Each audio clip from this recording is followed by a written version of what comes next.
Hi everyone, happy new moon in Cancer and welcome to another moon video. We typically think of Cancer as being sensitive and emotional, sweet and nurturing, but of course in the depths of it, Cancer teaches us about emotional belonging and emotional nurturance. In short, Cancer is the doorway in. If going within, doing the inner work, finding healing, and truly coming to a place of inner emotional nurturance and security is our goals and our passion, then Cancer is our first step. Cancer is one of the 3 water signs, the other 2 being Scorpio and Pisces. Scorpio wants to go deep, wants to do that inner work, to look at our deep shadows, but we can't do that effectively or in a transformational way until we embody this Cancer energy that is about holding that space. In order to hold this space, Cancer teaches us that we need to be open, we need to be honest, we need to have courage, and we need to be kind. We have to be kind to ourselves through this process. Think about the eternal or the divine mother, that archetypal energy that holds us in a safe space, in a loving and belonging space, where we know that we are taken care of, where everything is okay. There's complete acceptance and love for what is, and this is what Cancer teaches us. I talked about Capricorn a couple weeks ago with the full moon, and of course that Capricorn full moon was reflecting the light of the Cancer sun. And of course, if you've missed my other videos and you'd like to watch them, they are all available on YouTube, and you can find the link to them in my Instagram bio. But with Capricorn, we talked about finding that inner strength, inner security, inner authority, and of course that's all rooted in a healthy balance and a healthy relationship with Cancer, who represents our emotional belonging, our emotional nurturance, and how we take care of ourselves, how we are in relationship to ourselves emotionally. So Cancer, at the root of its wisdom, is teaching us that in order to find deep healing, we focus not so much on perfection, on changing how we feel, how we react to things. Rather, we change the relationship that we have to ourselves. And in changing that relationship, we are changing how we react, how we respond. We're changing our behaviors, we're altering our habits and our thought patterns towards a more healthy and loving and kind way of being. So what I mean is, if we're doing that inner work, we're looking within, we're meditating, we're noticing what occurs. If we meet what is, or what we are experiencing at that moment, with judgment or shame or guilt, and we react by trying to change those things, by wanting to shift how we feel, wanting to shift how we're reacting or feeling to a situation, falling into these feelings of should or shouldn't, I shouldn't feel this way, or I should feel this way, then what we're doing is we're meeting ourselves with judgment, with guilt, with shame, even if it's on a subconscious level, even if we're not intending to. So what Cancer teaches us is that we want to meet all of the feelings, everything that's present within us, with kindness, with openness and honesty. Of course, to be that vulnerable, it takes courage, and Cancer is incredibly courageous. But by shifting how we meet ourselves, how we're in relationship with ourselves, we are shifting our habits of behavior. So say I'm in meditation and I realize that something earlier today, somebody said something to me that I took personally, that I felt shame and guilt over. What Cancer teaches is that the first step to finding healing for that is to be honest and open that I feel these ways. Not that I should not take things personally, but that I do feel shame, I do feel guilty, I do feel judged, and hold that with love and compassion. I think it might be Jack Kornfield who says that feelings are meant to be felt. Stories are meant to be changed. So we don't change our feelings, we feel our feelings, and then we change our inner stories that might create these feelings. But what Cancer does is allow us to have the space to feel our feelings so that we can understand what stories we are telling ourselves that cause these feelings. And of course, we don't then change the feelings, we hold the feelings with love and compassion. And that simple act of holding ourselves with compassion helps to rewire our brains, our bodies, our hormonal systems, and our patterns of behavior that react habitually to these situations with judgment and shame and guilt rather than with compassion. So when we meet ourselves with compassion, we are building a habit of being compassionate. And that's what Cancer teaches us, is to meet ourselves fully, openly, and honestly with compassion. So I know for a long time in my inner processes and my inner journey, what I wanted to do, even subconsciously, it took me a long time to sort of realize, but what I wanted to do was I craved meditation. I craved these moments of awareness so that I could get to the point of changing how I felt. So I would use meditation as this tool to understand how I was feeling. Like maybe I was reacting with anger, maybe shame or guilt was coming up, maybe feelings of unworthiness. And I would want to be present with myself and open and honest in order to change things. But Cancer teaches us, again, that feelings are meant to be felt, they're not meant to be changed. So what we do is we hold these feelings with compassion, and we find that when feelings are felt, that's when we allow that space for them to shift. Oftentimes they will sort of dissipate on their own and leave us with the understanding of why they were there in the first place.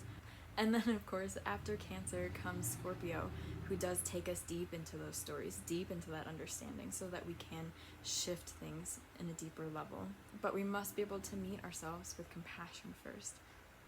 So the core of this lesson that Cancer teaches us is about love, is how we love, how we unconditionally love ourselves, and build that relationship, that healthy relationship with ourselves. The flip side of this is holding healthy boundaries. So this is also where we move kind of back into balance with that axis, the opposition of Cancer and Capricorn, where we take responsibility for ourselves, like I talked about with the full moon. So in meeting ourselves with emotional belonging, we can also then move into creating healthy emotional boundaries. So when we meet ourselves with emotional belonging, we can recognize what emotions are present, how they are impacting us, and we can allow ourselves to feel them without then indulging them. So this is where we start to create boundaries. We can create boundaries by noticing when we take things personally, when we let other people into our emotional space in a way that we don't want. And we can set those boundaries. We can decide that's not what we want to let into our space. That's not what we want to let us impact us emotionally. And of course, we can do that by looking at those deeper stories about why we let them in the first place. But just as, or even more importantly, are the emotional boundaries we create with how we react or respond to situations. So it's important for us to feel our emotions and to hold them with compassion, while also balancing it with the understanding that we don't need to act from them. We can feel them without reacting from them. So if I am triggered into anger over a certain situation, I can sit and I can say, hey, I feel angry about this. This made me really angry, and I can sit and I can feel that. But of course, with meeting it with compassion, I allow it to dissipate rather than allowing myself to react from that anger. So Cancer is teaching us belonging, in that all of our emotions belong, but our reactions don't necessarily need to follow from our emotions that we don't want to perpetuate into the world. Because when we allow our emotions to swallow us up and then we act from that place of emotion, we are passing along that hurt, right? Hurt people. And the wisdom of Cancer, of holding ourselves with compassion, is that then by holding ourselves with compassion, we are acting out of compassion towards ourselves, and we can understand then how we can act out of compassion towards others, despite the emotion that we might have originally felt. So in this way, we create deep and radical and unconditional belonging, and we also know how to hold healthy boundaries within ourselves and the filter between ourselves and the outside world. And that's what love is. Love is holding boundaries. Love is being in this healthy relationship with ourselves, with finding this inner security, this emotional knowing, emotional understanding in the relationship that we have with ourselves. So how can we know the difference between if we are in a healthy relationship with this archetype, or if maybe we are not quite in a healthy relationship with it yet. So when we're acting out from an unhealthy relationship with this archetype, often we'll feel the urge to heal others. We'll feel the urge to take responsibility for others' suffering, for others' healing. It can go as far as siding with that hurt person that is hurting others because we can understand the depths of their hurt. But in reality, that represents that we're not setting these healthy boundaries in which we see that we can feel that hurt, we can love it and have compassion for it, but then we don't mean to act from it. And when we focus on others' hurts rather than our own, we're not truly nurturing ourselves in a deep way. We have to fill our own cup before we can help and pour over into others. Or perhaps you're experiencing what I experienced for so long, where I would come to these spaces of openness, but of course with the ulterior motive of changing things. So how can we come to a place where we can simply be okay and simply hold and love ourselves for what is present within us at that time, and find belonging for it? If you think of the crab, the symbol of Cancer, the crabs move sideways. They don't move forward and back so much. It's mostly to side. And this movement is atypical, it's irrational, and it's unpredicted. And that's sort of how our emotions are. Our emotions don't function from this place of right and wrong, or should or shouldn't. We might intellectually think that we don't want to feel a certain feeling, but feelings don't happen that way. By creating space and belonging for ourselves to feel those feelings, our emotions can move in the ways that they naturally do, and we can move and work with them. Another example of a healthy relationship to this Cancer archetype is that we know how to hold space, and we know the difference between holding space for ourselves and others and enabling others to continue negative patterns of emotions or behaviors, or taking advantage of us, taking advantage of our kindness or our desire to help and to heal. So not taking responsibility for other people's emotions.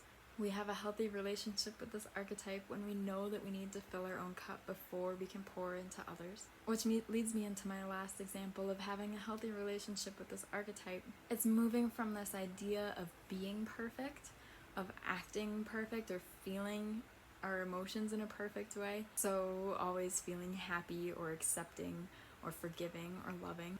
We move from this idea of acting in perfection to focusing on how are we in relationship to ourselves, maybe to this idea of perfection. How do we relate to ourselves when we aren't perfect? Can we hold space? Can we hold kindness? Can we be honest and vulnerable and courageous? And can we be compassionate? So this new moon asks us if we are comfortable holding space for ourselves, if we are comfortable being open and truly honest, truly vulnerable with ourselves, and holding compassion and kindness for whatever is present. This moon is asking us to get truly honest with ourselves about whether or not we are more comfortable holding space and spending energy on healing others' suffering rather than our own.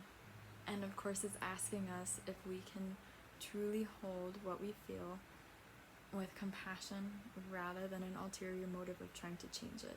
And truly trusting that by holding space for what we feel, we can not only allow those emotions to flow on so that we don't necessarily react from them if we don't want to, but also trusting that this opens up space for us to go deeper, to then move to that Scorpio archetype where we can go deeper within and really understand these stories that we tell us that might create these feelings, that might be the root cause of them. And of course, by going deep and understanding, we can then find that transformation, that change.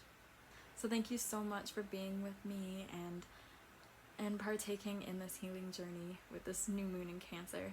This new moon allows us to become really honest about how we are in relationship with this archetype. Are we in a healthy relationship, or do we have places that we want to work on? And setting these intentions for how we want to go deeper into it, how we want to reach that next level of the Divine Mother, of the healer, of the one that holds space and nurturance and creates belonging and sets healthy emotional boundaries. So thanks for being with me. I hope you have a lovely new moon, and I will see you next time.